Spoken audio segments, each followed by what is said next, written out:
Baik, Assalamualaikum warahmatullahi wabarakatuh. Selamat pagi semuanya. Salam sehat, salam sejahtera untuk kita semuanya ya. Semoga senantiasa kesehatan, kenikmatan selalu tercurahkan kepada kita semua. Baik, pada kesempatan ini kita akan belajar mengenai teknik bimbingan anak dengan gangguan ADHD.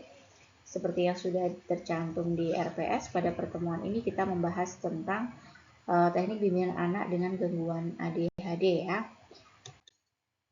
Tujuan pembelajarannya ada 3, yaitu pertama untuk memahami konsep ADHD, jadi nanti kita akan belajar apa itu ADHD. Yang kedua untuk menganalisis faktor penyebab ADHD, jadi kita nanti faktor-faktor apa sih yang bisa menyebabkan anak ini menjadi ADHD gitu ya. Kemudian untuk menganalisis teknik bimbingan anak ADHD. Nah, setelah kita mengetahui faktor penyebabnya, kemudian apa yang bisa kita lakukan sebagai seorang konselor, sebagai seorang guru BK, sebagai seorang helper dalam mengatasi anak ADHD ini. Nah, ADHD secara umum bisa dikatakan sebagai kondisi ketika seseorang itu bisa memperlihatkan gejala-gejala kurang konsentrasi. Nah, berperilaku hiperaktif dan impulsif yang memiliki masalah perhatian dan pemusatan terhadap kegiatan. Sehingga hal ini dapat menyebabkan ketidakseimbangan sebagian besar aktivitas hidup mereka. Jadi anak ADHD itu biasanya fokus konsentrasinya itu sangat sedikit gitu ya. Nah, menurut beberapa ahli pengertian ADHD, yang pertama adalah Beckley. Beckley itu adalah salah satu ahli ADHD yang sangat terkenal. Dia menyatakan bahwa ADHD itu merupakan masalah eksekutif di otak, yaitu fungsi yang memungkinkan seseorang itu mengatur pikiran, perasaan, dan perilakunya dalam mencapai tujuan itu bermasalah. Sehingga anak ADHD itu bukan hanya soal kurang perhatian, tetapi gangguan dalam mengontrol diri yang berdampak pada kehidupan sehari-hari. Sedangkan menurut APA atau American Psychiatric Association, itu dalam DSM-5 ya, yang diterbitkan oleh APA, bahwa ADHD itu memiliki 3 persentase utama. Yang pertama adalah tipe tidak perhatian, kemudian tipe hiperaktif impulsif, dan tipe gabungan. Sedangkan menurut WHO dalam ICD-10, WHO mengklasifikasikan ADHD itu sebagai hyperkinetic disorder. Ya, dengan tadi ya pengertian yang hampir sama dengan apa di SM5, bahwa anak hyperkinetic disorder ini berarti dia lebih fokus pada perilaku hiperaktif dan impulsif. Ada 3 bagian dari ADHD berdasarkan pengertian di atas. Yang pertama adalah kurang pemusatan perhatian. Jadi anak ADHD itu biasanya kurang pemusatan perhatian. Kesulitan untuk memusatkan perhatian pada satu tugas atau aktivitas dalam jangka waktu yang lama. Jadi ketika kita menjumpai di kelas atau di sekolah atau di tempat lembaga rehabilitasi, itu anak-anak ADHD itu biasanya dia konsentrasinya sangat terbatas waktunya. Sehingga ketika dia diminta untuk konsentrasi dalam jangka panjang, dia tidak bisa. Contohnya ketika di kelas dia suka lari-lari sendiri ketika teman-temannya mengerjakan soal. Dia suka mengganggu temannya gitu ya. Ketika yang lain mengerjakan tugas. Nah, yang kedua adalah impulsivitas, bertindak tanpa berpikir terlebih dahulu atau tanpa mempertimbangkan konsekuensi dari tindakan tersebut. Yang ketiga adalah hiperaktivitas, yaitu tingkat aktivitas fisik yang berlebihan dan tidak sesuai dengan situasi atau lingkungan. Jadi biasanya anak ADHD itu orangnya hiperaktif, selalu semangat, tidak cepat lelah gitu ya. Tetapi untuk fokus perhatiannya sangat terbatas. Nah, gangguan ADHD ini biasanya berawal dari masa kanak-kanak dan dapat berlanjut ke masa dewasa. Nah, cara berpikir anak ADHD berbeda dengan anak normal pada umumnya. Perbedaan anak ADHD dengan anak normal salah satunya adalah dalam hal berinteraksi dengan orang lain. Jadi kalau orang normal itu kan istilahnya ada rasa malu, rasa takut gitu ya. Tapi anak ADHD tidak. Jadi dia ya semaunya sendiri gitu. Nah, faktor penyebab anak dengan gangguan ADHD. Jadi apa sih yang menyebabkan kok bisa anak itu ADHD gitu kan? Nah, 4 hal ini itu bisa menyebabkan anak itu menjadi ADHD. Yang pertama karena faktor genetik, yang kedua karena faktor neurobiologis, yang ketiga karena faktor psikososial atau lingkungan, yang keempat karena faktor prenatal atau perinatal. Nah, kita ulas yang pertama. Ada faktor genetik. Jadi, orang tua yang memiliki riwayat ADHD itu akan menurun kepada anaknya. Sehingga anak ADHD itu bisa juga disebabkan karena orang tua yang mengalami atau mengidap ADHD. Yang kedua, faktor neurobiologis, yaitu ketidakseimbangan zat kimia di otak. Nah, seperti dopamin dan norepinefrin. Jadi, dampak dari obat ini bisa menyebabkan anak itu ADHD. Dopamin dan norepinefrin itu adalah salah satu obat yang digunakan untuk penenang. Jadi obat penenang gitu ya.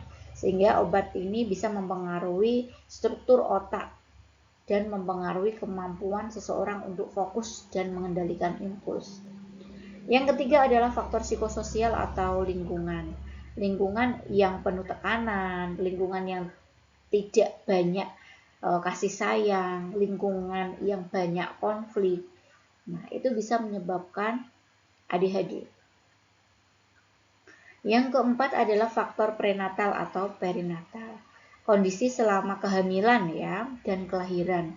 Jadi ketika proses kehamilan seorang ibu itu terpapar oleh zat-zat kimia, oleh minuman yang beralkohol, kemudian asap rokok atau bahkan ibu itu merokok sendiri, itu bisa menyebabkan anak ADHD. Dan juga ketika faktor kelahiran, faktor perinatal ya, proses melahirkan. Misalnya ketika disedot, nah kemudian ada induksi gitu kan, pengaruh obat itu juga bisa menyebabkan anak itu ADHD. Nah, apa yang kita lakukan sebagai seorang guru BK atau seorang konselor ketika mengatasi anak ADHD ini? Jadi ada beberapa kita ajarkan kepada orang tua, ada teknik bimbingan anak ADHD ketika di rumah. Yang pertama adalah berpikir secara positif. Berpikir menjadikan orang tua dapat memberikan sebuah penghargaan melalui kata-kata yang akan meningkatkan rasa percaya diri anak. Jadi kita bisa memberikan pendampingan kepada orang tua atau keluarga yang di rumah agar anak ini diberikan sebuah kata-kata yang positif yang bisa meningkatkan rasa percaya diri anak itu. Kemudian orang tua hendaknya juga ini ya, memberikan peraturan-peraturan yang terstruktur. Artinya orang tua hendaknya jangan menggunakan peraturan-peraturan yang kaku. Sehingga anak ini merasa relasi dengan orang tuanya itu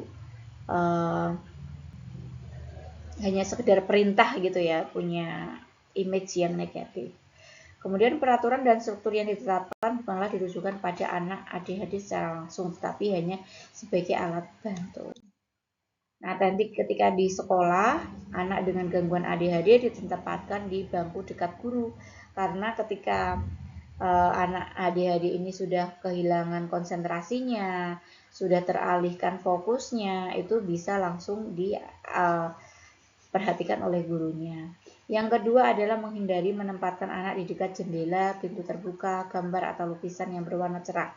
Karena biasanya akan merusak konsentrasinya. Apalagi ada sesuatu hal misalnya yang ketika lagi pembelajaran gitu kan, kemudian ada sesuatu yang jatuh. Nah, biasanya ini anak ADHD langsung apa itu gitu. Jadi dia mudah ke distract gitu ya. Kemudian menyingkirkan perlengkapan yang tidak diperlukan di meja belajar anak supaya perhatiannya tidak terpecah. Ini bisa digunakan ketika di sekolah. Yang berikutnya adalah menatap anak saat berkomunikasi, menggunakan kontak fisik untuk sesekali, memberikan pujian apabila anak tenang. Jadi ketika anak ini sudah tenang, maka kita bisa menyampaikan bahwa bagus, yuk kita kerjakan tugasnya, gitu ya. Jadi pujian-pujian itu bisa membuat anak menjadi lebih semangat lagi dalam belajar. Gitu. Baik, itu materinya. Untuk penugasannya adalah silahkan cari 2 artikel dari jurnal ilmiah yang terpercaya yang membahas teknik atau strategi bimbingan untuk anak dengan ADHD atau Attention Deficit Hyperactivity Disorder. Bacalah kedua artikel tersebut dengan cermat, lalu lakukan analisis berdasarkan kriteria yang ditentukan di bawah ini. Jadi ada 3 pertanyaan nanti ya kawan-kawan yang dijadikan patokan analisis artikelnya. Yang pertama adalah identifikasi teknik bimbingan. Meliputi A. Apa teknik utama yang digunakan dalam setiap artikel untuk membimbing anak dengan ADHD? Yang B. Jelaskan bagaimana teknik tersebut diterapkan dalam konteks bimbingan. Berikan contoh jika ada. Yang kedua, teori yang mendukung teknik. A. Apakah ada teori atau kerangka kerja psikologis yang mendasari teknik bimbingan tersebut? B. Bagaimana teori ini menjelaskan efektivitas teknik dalam membantu anak ADHD? Yang ketiga adalah perbandingan teknik. A. Bandingan kedua teknik yang dibahas dalam kedua artikel tersebut. Apa persamaan dan perbedaannya? B. Menurut Anda, teknik mana yang lebih efektif? Jelaskan alasan Anda berdasarkan bukti-bukti argumen yang disajikan dalam artikel. Baik, sekian untuk materi hari ini. Silakan untuk penugasannya dikumpulkan di V-Class paling lambat 1 minggu setelah materi hari ini. Terima kasih, sekian dari saya. Sampai jumpa di lain kesempatan. Kita akhiri. Alhamdulillahirabbil alamin. Wassalamualaikum warahmatullahi wabarakatuh.